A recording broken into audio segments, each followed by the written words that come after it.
नमस्कार। Prime TV के special कार्यक्रम शख्सियत में आज हम बात करेंगे कांग्रेस के नेता चंद्रशेखर मिश्रा जी से। चंद्रशेखर जी, प्राइम टीवी पर आपका स्वागत है।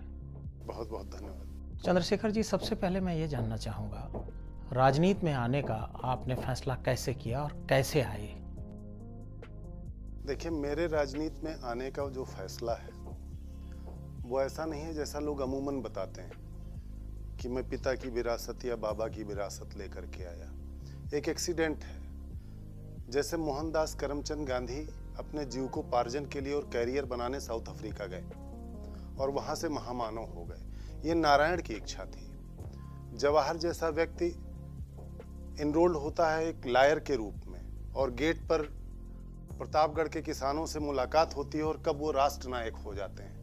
मेरे परिवार में, मेरे खानदान में कोई पंच नहीं था। ये नारायण की इच्छा है कि मैं राजनीति में चला आया और मैंने प्रयोग भी किया। मैंने अपने अनुज को सभासद का चुनाव लड़ाया, मैं सफल रहा। मैंने एक अनुज को छात्र संघ का चुनाव लड़ाया और मैं सफल रहा। इन दोनों सफलता से मुझे एक आत्मबल मिला और धीरे धीरे अब मैं इसे प्रभु का आदेश मांग करके और एक सेवा भाव से समाज में समर्पित हूं, एक राजनेता के रूप में। चंद्रशेखर जी, कांग्रेस पार्टी ही क्यों कांग्रेस पार्टी के साथ ही आपने कैरियर की शुरुआत? बहुत अच्छा आपने सवाल किया कि कांग्रेस पार्टी ही क्यों। यह सवाल सिर्फ आपका ही नहीं है, तमाम लोगों का है। और 2014 के बाद हमारे जितने शुभचिंतक हैं वो भी इस पर ताना मारते हैं। मैं प्रशासनिक सेवाओं की तैयारी के दौरान गांधी, नेहरू, टैगोर मेरे सिलेबस में थे, मैंने उनको पढ़ा। इतिहास का मैं विद्यार्थी हुआ पोस्ट ग्रेजुएशन में। जिसने इतिहास पढ़ा है उसने कांग्रेस को जाना है। जैसे हम इंडस वैली से सिंध सभ्यता से अपने मुल्क को जानना शुरू करते हैं, वैसे जब हम राजनीति की परिपाटी को जानना शुरू करते हैं इतिहास के माध्यम से, तो हमें पहला जो तस्वीर दिखाई देता है वो कांग्रेस का दिखाई देता है। जननी है राजनीति की, लोकतंत्र को इस मुल्क में देने वाली। आजादी दिया, ये सारी बातें, कुर्बान हुए, शहीद हो गए, ये सारी बातें हैं। लेकिन वास्तव में आज लोकतंत्र की और समस्त राजनीतिक दलों की भी जननी है, महासागर है। मैं कांग्रेस के विचारों को पसंद करता हूं, गांधी, नेहरू को पसंद करता हूं और उन्हीं को आदर्श बना करके गांधी के मूल्यों को साकार करना चाहता हूं, उसी पर चल रहा हूं, बस इसलिए कांग्रेस। चंद्रशेखर जी, आप बलरामपुर से आते हैं। जी। आपका जनपद जो है ब्राह्मण डोमिनेटेड माना जाता है और आप पार्लियामेंट की भी रेस में रहे, टिकट के दावेदारों में रहे, असेंबली के दावेदारों में रहे, फिर अलायंस हुआ और टिकट से आप वंचित रह गए। अलायंस में समाजवादी पार्टी कोटे में जिस सीट से आप तैयारी कर रहे थे वो सीट समाजवादी पार्टी कोटे में चली गई। कांग्रेस के किन किन पदों पर रहे? यूथ कांग्रेस में, मेन कांग्रेस में कैसी यात्रा रही? संगठनात्मक यात्रा कैसी पूरी की आपने? देखिए, मैं राष्ट्रीय छात्र संगठन से तब जुड़ गया था जब मेरे मन में कोई राजनीति या किसी पद को पाने की लालसा नहीं थी। कांग्रेस को पढ़ा था, इष्ट मित्र थे, उनके प्रभाव में आकर मैं पहले राष्ट्रीय छात्र संगठन का सदस्य रहा, फिर मैं यूथ कांग्रेस में प्रमोट हुआ। लेकिन तब तक मैं अपने कैरियर को बनाने के लिए अपनी पढ़ाई लिखाई में ज़्यादा व्यस्त था। 2008 में राष्ट्रीय छात्र संगठन के चुनाव समन्वयक कमेटी का मैं सदस्य चुना गया। फिर 2009 के आसपास मैं प्रदेश प्रवक्ता बनाया गया युवा कांग्रेस का। 2009 से मैं पूर्णतया राजनीति में आ गया। जीवन के जो 3 हिस्से हैं, परिवार, जीविकोपार्जन के लिए व्यवसाय और राजनीति, ये तीनों बिल्कुल 33% जीवन में चलने लगे। तो सफर तो मेरा 1994 से आरंभ हुआ था, लेकिन 2009 से पूर्णतया समर्पित एक कांग्रेसी कार्यकर्ता के रूप में हूँ। जहाँ तक आपने कहा कि ब्राह्मण बाहुल्य है, लेकिन ये सौभाग्य है कि जनता ने 9 बार सांसद ब्राह्मण को बनाया है श्रावस्ती से। तो ये ब्राह्मणों का आशीष है और श्रावस्ती की जनता का आशीष है। चंद्रशेखर जी, इस समय उत्तर प्रदेश की सियासत में परशुराम पॉलिटिक्स की चर्चा जोरों पर है। समाजवादी पार्टी हो, कांग्रेस में आपके यहाँ जितिन प्रसाद जी, प्रमोद कृष्णम साहब लगातार वर्चुअल बैठकें कर रहे हैं, ब्राह्मणों को रिझाने पर काम हो रहा है। पहले से जितिन प्रसाद जी लगे हुए हैं। समाजवादी पार्टी में अभी आपके ही जनपद में मनोज पांडे साहब समाजवादी पार्टी के बड़े नेताओं में शुमार होते हैं, कार्यक्रम करके लौटे हैं। अभिषेक मिश्रा जी और दीगर नेता, बीएसपी में भी एक पूरी कमान दी गई है, ब्राह्मण जोड़ो अभियान पर काम हो रहा है। कैसे देखते हैं ब्राह्मण सियासत को, कैसे देखते हैं और क्या संभावनाएं हैं? क्योंकि आप उस जनपद से आते हैं जो डोमिनेट करने वाला जनपद है, ब्राह्मण बाहुल्य जनपद है, ज़्यादातर मेंबर ऑफ पार्लियामेंट ब्राह्मण समाज से आए हैं, कैसे देखते हैं? देखिए, पहले तो मैं इस पे आऊंगा कि एक कांग्रेस के सिपाही के रूप में जब ब्राह्मण की सियासत को मैं देखता हूं तो सच बताऊं अंतर्मन से हंसी आती है। ब्राह्मण आज मोहरा हो गया है। जब किसी जाति का, किसी वर्ग का कहीं पहचान नहीं था, तब उसने वेद और ऋचाओं की रचना कर दी, वेदांग लिख दिए, पुराण लिख दिए। आज ब्राह्मण 108 फुट की मूर्ति का मोहताज है। पहला बिगुल जिस मंगल पांडे ने बजाया था आजादी का, वो ब्राह्मण था। भारतीय राष्ट्रीय कांग्रेस का प्रथम अध्यक्ष व्योमेश चंद्र बनर्जी ब्राह्मण था। उत्तर प्रदेश का हिंदुस्तान की सियासत में जवाहर जी नवाबों की शैली में जीने वाले आए तो अपने नाम के पहले पंडित लगाना उनका, मदन मोहन मालवीय जैसे का अपने नाम के पूर्व में ब्राह्मण लगाना। और हम तो उस पार्टी में हैं कि हमारे यहाँ राष्ट्रीय अध्यक्ष मुस्लिम हुआ, क्रिश्चियन हुआ, क्षत्रिय हुआ, ब्राह्मण हुआ, तो हमें तो हंसी आती। आज ब्राह्मण, देखिए संविधान में यह बताया गया कि हमारे वो भाई जो बहुत निचले पायदान पर हैं, हम उनके लिए आरक्षण की व्यवस्था करेंगे या सब्सिडी की व्यवस्था करेंगे। आप मूर्तियां लगा करके ब्राह्मणों को इतना सीट हम देंगे, 100 सीट देंगे, हम ये देंगे, हम वो देंगे, इससे उत्थान होगा? अगर ब्राह्मणों की बात करनी है तो गरीब ब्राह्मणों के लिए आप आरक्षण की व्यवस्था करें, गरीब ब्राह्मणों के बेटियों का, छात्रों का आप मदद करें। मूर्ति लगाने से भला होगा? मूर्ति तो लगा, तमाम लोगों का मूर्ति लगा, किसका भला हुआ? बहुजन समाजवादी पार्टी की मुखिया यहाँ रही हैं, कितने दलितों का भला हुआ है? आप जाइए गांव में देखिए, आज भी वही स्थिति है। इस कोरोना काल में जब हम लोगों ने राशन बांटा है, तब हमने देखा है कि मायावती जी ने क्या किया है या अखिलेश जी ने क्या किया है। आज वही मनरेगा काम आ रहा है। अखबार की बड़ी उसमें निकल रहा है कि मनरेगा के तहत इतने लोगों को नौकरी दिया। जिस मनरेगा को इन्होंने कोई एक संज्ञा दिया था, मुझे याद नहीं आ रहा है, और उसका बजट कम कर दिया था। आखिर आज हमारी ही चीजें इनक्यों काम आ रही हैं? ब्राह्मण सियासत खेलने वाला नहीं, ब्राह्मण दिशा निर्देशक है। और ये जल जाएंगे जो ब्राह्मणों की मूर्ति और ब्राह्मण को लालच दे रहे हैं सीटों का। ब्राह्मण स्वयं, आप सिविल सर्विसेज के परिणामों को निकाल कर देखिए, तमाम कुव्यवस्थाओं के बाद टॉपर्स ब्राह्मण निकल रहा है। ये ब्राह्मण मोहताज नहीं इनका। चंद्रशेखर जी, आप बहुत संघर्षी यूथ नेता के रूप में कांग्रेस में आपकी एक पहचान रही है।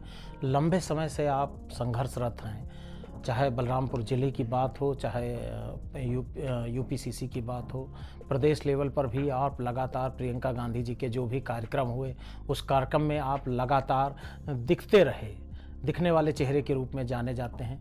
अपने संघर्ष को कैसे परिभाषित करते हैं? कांग्रेस ने जो आपको रोड मैप दिया, उस पर कैसे आप खरे उतरने का प्रयास करते रहे? देखिए, अभी तो बात जीवन मरण का है। पिछले 32 वर्षों से हम सत्ता में नहीं रहे। हम सिर्फ बात बोलते हैं, जनता के बीच जाते हैं, जनता हमको नकार रही है। हम कहाँ असफल हो रहे हैं, हम कहाँ गलतियां कर रहे हैं।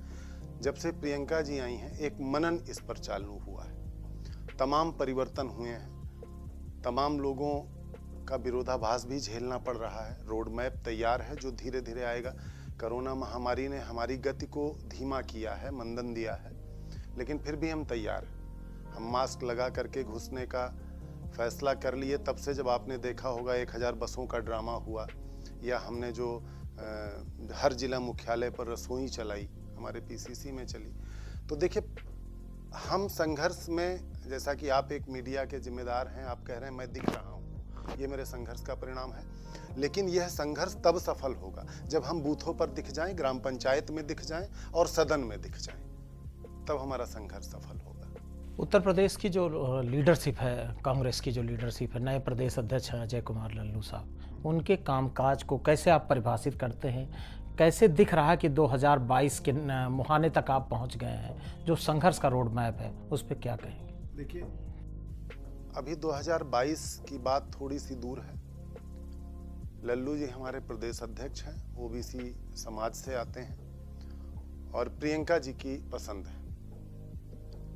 उनके तारीफ में मैं सिर्फ इतना कहना चाहूंगा कि जब से वो अध्यक्ष बने, तब से चाहे टीवी का न्यूज ले लिया जाए या अखबार की प्रतियां उठा ली जाए यदि संघर्ष करता हुआ कोई व्यक्ति आपको दिखेगा तो अजय कुमार लल्लू दिखेंगे। चाहे वो बाढ़ की समस्या हो, चाहे कोरोना में लोगों के बीच जाना हो, चाहे पत्रकार की हत्या हो, चाहे पुलिस वाले की हत्या हो, चाहे कहीं बच्ची के साथ दुर्व्यवहार किया गया हो, दुर्दांत कार्य किया गया हो। इस समय उत्तर प्रदेश की हालत तो आप लोग भी देख रहे हैं, हर जगह अजय लल्लू की उपस्थिति होती है। उस दिन अभी एक आपका मीडिया कर्मी पत्रकार मारा गया, रतन सिंह शायद नाम था, उनको वो तुरंत भागे बेचारे, मीटिंग छोड़ के रायबरेली में उन्हें गिरफ्तार किया गया। सरकार कहीं जाने नहीं देती, हिलने नहीं देती। 29 दिन कोरोना काल में उनको जेल में ठूंस के रखा, हम लोगों से मिलने नहीं दिया। इस समय यदि आप चारों दल की बात करें, Bharatiya Janata party, Samajwadi party, Bahujan Samajwadi party और हमारे कांग्रेस में, तो सिर्फ एक प्रदेश अध्यक्ष दिख रहा है।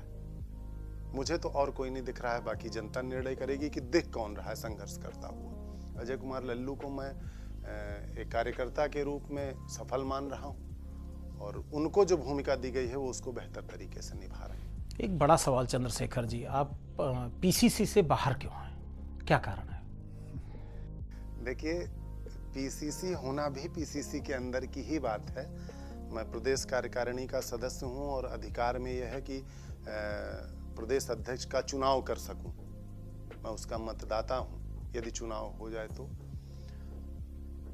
हमने बताया नहीं कि 32 सालों के बाद, प्रियंका जी के आने के बाद एक नया थिंक टैंक बैठा है, वो परिवर्तन कर रहा है। हम इस परिवर्तन में कितने सफल होंगे, कितने असफल होंगे, हम सत्ता तक पहुंचेंगे या नहीं पहुंचेंगे या नहीं जानते हैं, लेकिन होप द बेस्ट, हम अच्छे के लिए आशान्वित हैं। और इस परिवर्तन के तहत शायद उन लोगों को आगे बढ़ाया गया जिनको हाईकमान का जिन पर ज़्यादा भरोसा था, या उन्होंने समझा कि इनसे बेहतर कार्य लिया जा सकता है, उनको किया। मैं बाहर नहीं हूँ, मैं अंदर ही हूँ।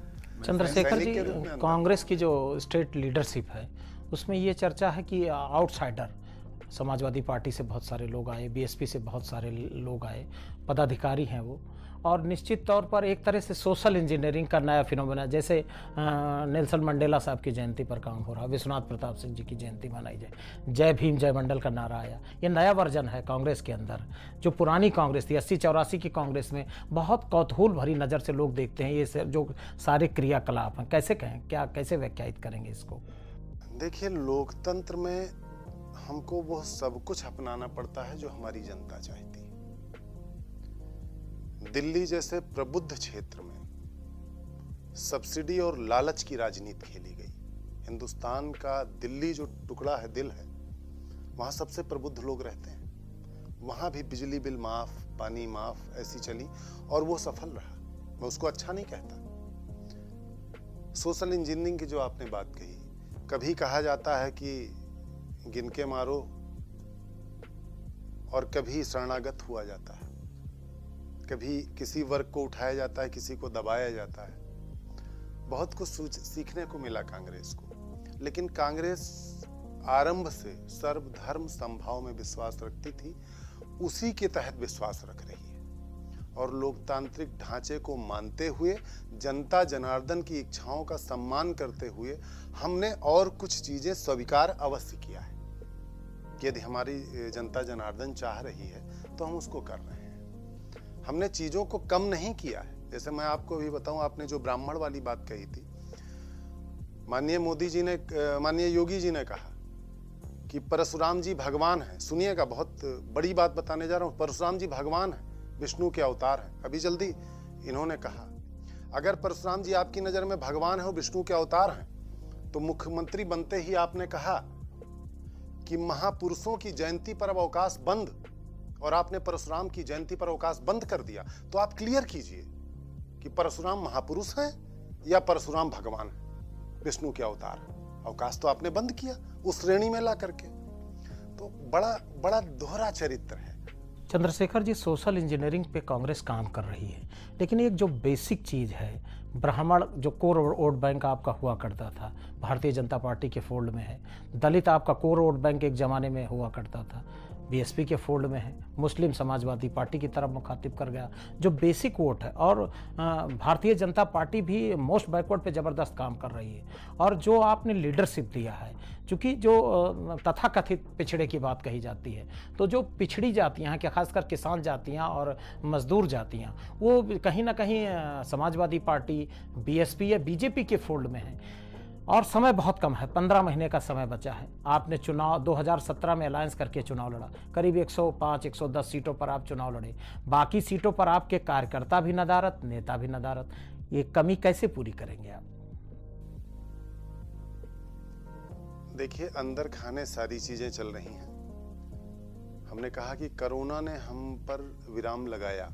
मैं अभी बलरामपुर जनपद के 3 ब्लॉक की मीटिंग करके आया हूं, जिसमें मेरे प्रदेश के महासचिव इन्वॉल्व हो रहे हैं। कांग्रेस में कभी ऐसा नहीं हुआ था कि ब्लॉक की मीटिंग प्रदेश का महासचिव करे। मैं थोड़ा सा कंफ्यूज हूं, थोड़ा सा भी दोहराइएगा, आपका प्रश्न बड़ा लंबा हो गया था। तो पहले तो मैं ये क्लियर कर दूं कि महासचिव स्तर का व्यक्ति, महासचिव पदासीन हमारे ब्लॉक तक पहुंच रहा है, और अगली आज्ञा है बूथ तक पहुंचने की प्रदेश के सचिव और महासचिव को। शेखर जी, मैं ये कह रहा था कि जैसे ब्राह्मण, दलित और मुस्लिम अलग अलग दलों में चले गए हैं, कैसे 15 महीने का समय बचा है और आपने 2017 का विधानसभा का चुनाव समाजवादी पार्टी के कंबाइन में, अलायंस में चुनाव लड़ा था। करीब 110 सीटों पर आपके कैंडिडेचर थे। कुछ सीटों पर फ्रेंडली फाइट थी, कुछ पर आप सीधे अलायंस में थे। बाकी सीटों पर आपके चाहे प्रत्याशी हों, संभावित उम्मीदवार, और चाहे कार्यकर्ता, टोटा नजर आ रहा, नदारत नजर आ रहे हैं। इस कमी को कैसे भरपाई करेंगे आप? क्या रोड मैप है? हम पहले आ रहे हैं, जो आपने कहा कि ब्राह्मण बीजेपी में चला गया। देखिए, हमारे ऊपर एक लगाते हैं कि मुस्लिम इनका वोट बैंक था, दलित इनका वोट बैंक था। वास्तव में आरंभ में जब आप देखेंगे तो सब कुछ कांग्रेस का था और कोई पार्टी होती ही नहीं थी। फिर और पार्टियों का जन्म हुआ, लोग जाते गए। सिर्फ ब्राह्मण की बात हम नहीं करेंगे, चाहे ब्राह्मण हो, चाहे दलित हो, चाहे ओबीसी हो, और अभी मैं अल्पसंख्यक पर आऊंगा। 2013 से एक आडंबर रचा गया। उस आडंबर में बहुत बड़ी बड़ी बात कही गई। पेट्रोल और डीजल के मूल्य को घटाने की बात कही गई। एक बाबा आए थे, 30-32 का रेट बता रहे थे। महिलाओं के अत्याचार की बात कही गई। वो एक हमारी बहन के साथ दुर्व्यवहार दिल्ली में हो गया था चलती बस में। महंगाई घटाने की बात कही गई, भ्रष्टाचार हटाने की बात कही गई, राम राज्य लाने की बात कही गई। बहुत बड़े बड़े वादे हुए और आज 6 साल बीत गया है। सब उस झांसे में सब आ गए थे, चाहे वो ब्राह्मण हो और मुस्लिम का भी एक वर्ग। 3 तलाक उन्होंने कहा था, बड़ी बड़ी जो बात, उन्होंने 3 तलाक पूरा किया। एक बात पे मैं सैल्यूट करता हूं, चलो आपने एक काम कर दिया। लेकिन उसके बाद चाहे महिला पर अत्याचार हो, चाहे भ्रष्टाचार हो, चाहे डीजल पेट्रोल हो, कहीं भी वो खरी नहीं उतरी। आज सारा जनमानस, हम लोग क्षेत्र में जा रहे हैं, लोग ठगे महसूस कर रहे हैं। ठगे, मैं आपसे बताऊं, अभी मैं बलरामपुर गया था। बलरामपुर से तुलसीपुर की दूरी 27 किलोमीटर है। 4 गाय मरी पड़ी हुई थी। गाय हमारी माता है। इसी गाय पर कुछ अल्पसंख्यकों के ऊपर वार भी हुआ, कुछ मृत्यु के घाट तक उतरे। गौशालाएं बन गई हैं, राज्य सरकार रुपया दे रहा है, और सड़क पर 4 गाय। एक गाय पहले साहब मरती थी तो पूछ लेके आदमी गांव गांव भिक्षाटन करता था, उसे निकाल दिया जाता था परिवार से। और आज ये 4-4 गाय 27 किलोमीटर में मर रही है। इसका दोषी कौन है? तो ब्राह्मण ने अगर वोट दिया है तो कहीं ना कहीं बेचारा वो भी दोषी होगा। इनका ये सियासत चलेगा नहीं। इनकी दुकान बंद होने वाली है। रेत की तरह, मुट्ठी के रेत की तरह फिसल रहा है। इन्होंने बेवकूफ बनाया। इन्होंने बात बड़ी की थी, बहुत जनता प्रभाव में आ गई थी। और ब्राह्मण की जहां तक कांग्रेस की बात है, 8 मुख्यमंत्री ब्राह्मण दिया कांग्रेस ने। और जिस दिन से ये लोग खेल खेल रहे थे, मूर्ति 108 और बुआ जी ने 109 ऐसा कहा, कांग्रेस ने खुला कहा कि मैं मुख्यमंत्री ब्राह्मण बनाऊंगा। आइए खेलिए। अब समाजवादी दे सकती है, बहुजन समाजवादी पार्टी दे सकती है, भाजपा भी नहीं दे सकती है। कल्याण सिंह से इन्होंने खेलना ओबीसी का शुरू किया था और ये दलितों तक पहुंचे, लेकिन सब ठगे गए। इनके यहाँ ओबीसी भी ठगा गया है, इनके यहाँ दलित भी ठगा गया है, अल्पसंख्यक तो चिढ़ाया ही जा रहा है। चंद्रशेखर जी, आप प्रियंका गांधी जी के बहुत नज़दीकी से मिलने जुलने वाले लोगों में शुमार होते हैं। नहीं नहीं, ऐसा नहीं, स्नेह प्राप्त है आपका। जी जी। तो मैं ये जानना चाहता हूं कि उनकी लीडरशिप को, जनरल सेक्रेटरी हैं, उत्तर प्रदेश के इंचार्ज हैं, और उत्तर प्रदेश का जो अब पॉलिटिकल रोड मैप है कांग्रेस का, वो डिज़ाइन कर रही हैं प्रियंका जी। तो व्यक्तिगत तौर पर भी आप उनसे जुड़े हुए हैं। मैं ये जानना चाहता हूं कि उनकी लीडरशिप में क्या संभावनाएं देखते हैं, 22 को लेकर के और 24 को लेकर के, कैसी संभावनाएं? सबसे पहले तो व्यक्तित्व के रूप में उत्तर प्रदेश में जितने भी आपके राजनेता हैं, व्यक्तित्व में वो मुझे बहुत बेहतर लगते हैं और शायद सबको बहुत बेहतर लगती हैं। और हम लोग आग्रह करते हैं कि एक बार वो उत्तर प्रदेश की बागडोर संभाल लें, क्योंकि हमारा उत्तर प्रदेश, आपसे मैं बताऊं कि लगभग 20-25 सालों से बदले की राजनीति में चल रहा है और बहुत छोटे छोटे चीजों पर बदला लिया गया। साइकिल पथ बनवा दिया गया तो उसको तोड़वा दिया गया, उनके घर के बगल में पुल बनवा दिया गया, उन्होंने कोई चीज लाया तो उसको दूसरे साहब ने खत्म कर दिया। इस तरह की राजनीति चली जिसमें आम जनता पिस रहा है और सरकार के धन का नाश हो रहा है। प्रियंका जी का व्यक्तित्व बहुत बढ़िया है। प्रियंका जी निचले से निचले व्यक्ति से बड़े सहजता से मिलती हैं। कार्यकर्ता जितने जो भी करीब चला जाता है वो तो अपने राष्ट्रीय नेतृत्व के करीब जाता है तो ऊर्जावान हो ही जाता है, लेकिन एक बेहतर ऊर्जा का संचार वो करती हैं। 4,500 लोगों से वो मिली थी लल्लू जी के अपॉइंटमेंट के पहले, उसमें मैं भी था। 4-5 बार मुझे मिलने का सौभाग्य मिला और जितना मैं जानता हूँ जो उनका रोड मैप है 2022 के चुनाव में आप देखिएगा, बूम बोलेगा बूम, और सिर्फ प्रियंका दिखेंगी क्योंकि जनता सबको देख चुकी है, सिर्फ प्रियंका दिखेंगी, ये मेरा आत्मविश्वास बोल रहा है। चंद्रशेखर जी, राहुल गांधी जी के बारे में एक परसेप्शन, सोशल मीडिया प्लेटफॉर्म पे जाइए, मीडिया के गलियारों में जाइए, एक परसेप्शन क्रिएट किया गया, कितनी सच्चाई है? देखिए साहब, शिक्षा का स्तर गिरा है, मॉरल गिरा है। मैं भी इसी भारती का बेटा हूं और मैं समस्त भारती के बच्चों के लिए कह रहा हूं, कौवा कान ले गया कोई कान नहीं देख रहा है। जो व्यक्ति राहुल गांधी के द्वारा एक लाइन बोले स्पीच का ट्रांसलेशन बिना डिक्शनरी के नहीं कर सकता है, वो भी राहुल गांधी को पप्पू लिख रहा है सोशल मीडिया पर। जो व्यक्ति यह नहीं सोच सकता है कि जिसके पिता इसी बेदी पर चढ़ गए, जिसकी दादी इसी बेदी पर चढ़ गई, भाई साहब हमारे आपके बीच एक प्लाट की अगर लड़ाई हो 1200 स्क्वायर फीट की और घर में अगर 2 लाश निकल जाए तो हम दोनों में से कोई एक आदमी किनारे हो जाएगा कि छोड़ो यार 2 लोग मर गए नहीं जाएंगे। और जिसके परिवार के 2 लोगों को भूना गया, आज उसे किसी चीज की कमी है? धन की कमी है, शोहरत की कमी है। उसके बाद वो लीलावती कलावती के घर जा रहा है, मेट्रो पे चल रहा है आदमी, आपके हमारे बीच जा रहा है, सीतापुर में उतार दे रहे हैं हेलीकॉप्टर, श्रावस्ती में जा रहे हैं। क्यों? सबसे बड़ा सवाल है। इसलिए कि वो आदमी पप्पू है या वो इसलिए कि वो आदमी आपके लिए जीना चाहता है और आपके लिए करना चाहता है? शहीद हो जाने के लिए वो आदमी तैयार है। सुरक्षा को धता बता के आदमी दौड़ता है और चिपका लेता है लोगों को। राहुल गांधी को समझ, राहुल गांधी के व्यक्तित्व को खराब करने के लिए 2012 से भारतीय जनता पार्टी ने एक कैंपेन चलाया। एक आपने सुना होगा, मेरे बड़े प्रबुद्ध मित्र कहते हैं ना आलू से सोना, उस वीडियो को तो आपने पूरा देखा होगा। मैं यहाँ क्लियर कर दूं कि उन्होंने कहा था कि मोदी जी जिस तरह झूठ बोलते हैं वो आपके बीच आएंगे और कहेंगे अब मैं आपको एक मशीन दे रहा हूं जिसमें आप इधर से आलू डालोगे उधर से सोना निकलेगा। उन्होंने नरेंद्र मोदी के लिए कहा था, लेकिन उसमें, और देखिए मैं आपको बताऊं, ईश्वरीय दंड मिल रहा है।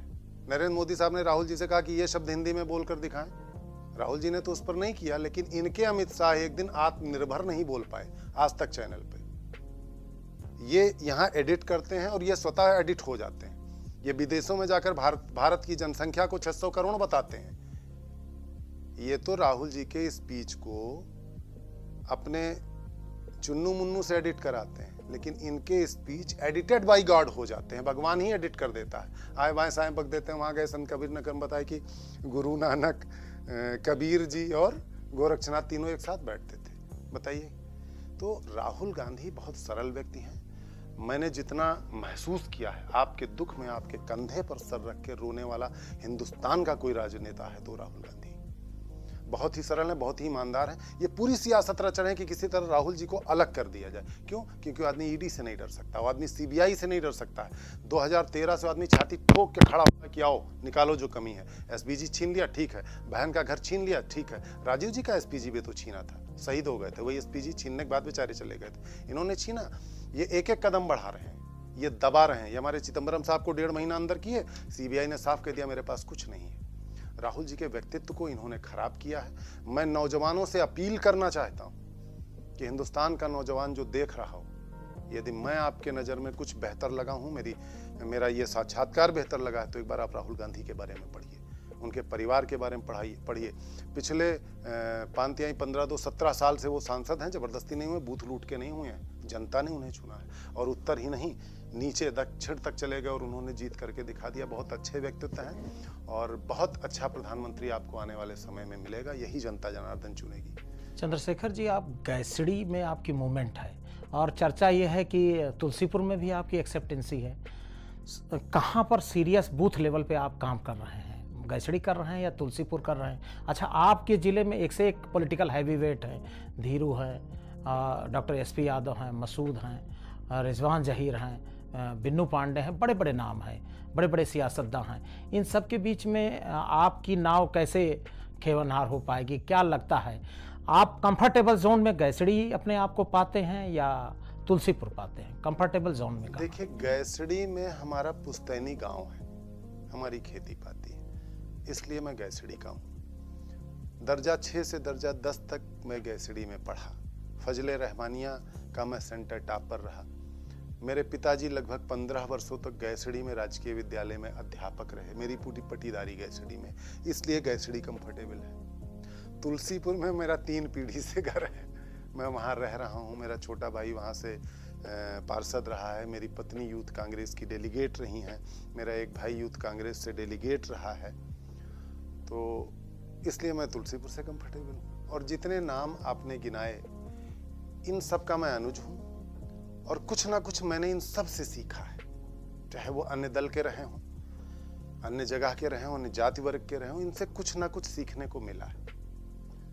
चाहे वो पांडे जी रहे हों, विनय कुमार पांडे जी हों, चाहे आपके रिजवान साहब हों या धीरू भाई हों। डॉक्टर एसपी यादव ने तो मुझे फिजिकल केमिस्ट्री पढ़ाया BSc 3rd ईयर में। मैंने सबसे कुछ ना कुछ सीखा है, और इनसे सीखते हुए इनके बीच मेरा विकास ऐसे ही होगा जैसे इनके बच्चों का, इनके नाती पोतों का होता, और ये रोक नहीं सकते हैं उस विकास को। उसी तरह मैं ऊपर आ जाऊंगा, ये नारायण पर मुझे आस। चंद्रशेखर जी, आप जिस एरिया से आते हैं, ये गंगा जमुनी तहजीब का क्षेत्र माना जाता है, और आपकी सियासत भी बड़ा सूफियाना अंदाज की मानी जाती है। कैसे व्याख्यायित करते हैं वहाँ के कल्चर को? देखिए, हमारा बलरामपुर बहुत अच्छा है, इसमें कोई दो राय नहीं। हमारे बलरामपुर से बेकल साहब निकले, हमारे बलरामपुर से पयाम साहब निकले, हमारे बलरामपुर से सरदार अली जाफरी निकले। सरदार अली जाफरी साहब को जब ज्ञानपीठ पुरस्कार पंडित अटल बिहारी वाजपेयी ने दिया, तो उन्होंने कहा कि मेरा और सरदार अली जाफरी का जन्म एक स्थान पर हुआ है। उस समय टीवी देख रहा था, मैं विद्यार्थी था, तो मैंने कहा ये कैसे कह रहे हैं, ये तो मध्य प्रदेश में पैदा हुए हैं। फिर अटल जी ने क्लियर किया कि सरदार अली जाफरी के शरीर का जन्म बलरामपुर हुआ और मेरे राजनीति का जन्म बलरामपुर हुआ। वहाँ से अटल बिहारी वाजपेयी जी निकले, सुभद्रा जोशी जी निकली, बहुत बड़ी बड़ी शख्सियत निकली हैं, और बहुत अच्छे लोग हैं।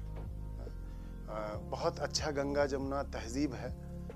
वर्तमान परिस्थितियों ने कुछ विष घोला है, कुछ ताना बाना मिटा है, लेकिन तमाम समाज सेवी संस्थाएं, बलरामपुर जनपद के सम्मानित जनता जनार्दन और हमारे जैसे कार्यकर्ता, हम लोगों ने न उसको बिगड़ने दिया है और न अपने जीते जी बिगड़ने देंगे। एक नितांत व्यक्तिगत सवाल, आपकी धर्मपत्नी और बच्चे आपकी सियासी जीवन में कैसे आपके मददगार हैं? देखिए, सबसे ज्यादा मददगार मेरी माँ है। मेरी माँ 70 साल से ऊपर है, और आप 2 बजे मेरे साथ पहुंचिए और 20 लोगों के साथ पहुंचिए, 2 बजे रात में वो आपको पूरी सब्जी बना के खिला देंगे। तो ये यहाँ तक माँ का बड़ा सहयोग रहा है।